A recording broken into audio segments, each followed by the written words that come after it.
And the fourth runner-up is, please, napakaganda, di ba? First time na ginawa ko ang fast talk, paikot-ikot po. dito. Pag-usapan natin ang maging sino ka man. Yes po. And you play the role of Betty. Yes. Kumusta? Okay naman po. Ako dito yung kontrabida sa love team ng Barda. Okay. Very obsessed si Betty kay Carding, which is si David Licauco. Kaya magkakaroon ng mga komosyon at maraming mga magagawa si Betty in the name of love. Ano kang klaseng kontrabida dito? Baliw. Okay. What a journey it is going to be. And I'm just so excited. Kami nagbabalik po dito sa Fast Talk with Boy Abunda. Kasama pa rin po natin si Faith. Let's talk about this Korean star. Ano ba ang kwento? Totoo ba ito? Kathang-isip lamang namin ito? What is the story? Si Jungkook po ba ito? Char! Si Eric Nam. Eric Nam. He's good looking. He's a very good singer.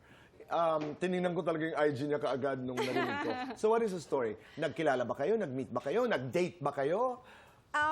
Nag-guest po siya sa TikTok Lock. And okay. ako yung nag-interview sa kanya sa mga segments na yon. So after the taping, parang nakalimutan ko na, ganyan. And then the next day, someone messaged me na they were inviting me to an intimate dinner with Eric Nam. So parang ako talaga, oh my gosh. Okay. Totoo ba ito talaga? Kasi he's a superstar, international superstar. And karamihan sa mga friends ko, sinusuportahan talaga siya. Parang ako medyo hindi ko na naabutan. Recently ko na lang nalaman, pero nung narinig ko yung mga songs niya, tsaka yung mga videos niya, nagulat talaga ako kasi bakit naman ako yung i-invite, di ba, for an intimate dinner. Pero pagdating ko doon, marami pala kami. Oo, madami kami. Okay. Akala ko talaga na parang kami lang.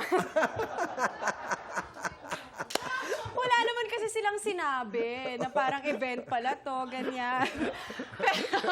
So, anong ginawa mo? So, bago ka pumasok doon, handang-handa ka na, di ba? Ready ako sa mga questions na itatanong niya kasi magaling siya mag-English. So, Alright. alam ko na makakapag-usap kaming dalawa. Ano yung mga pre-practice mo, halimbawa?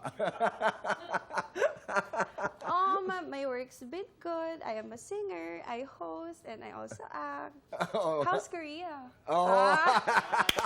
Ready ka noon. Pero madami kami. Madami. Oo, masaya naman kasi I was able to meet new friends.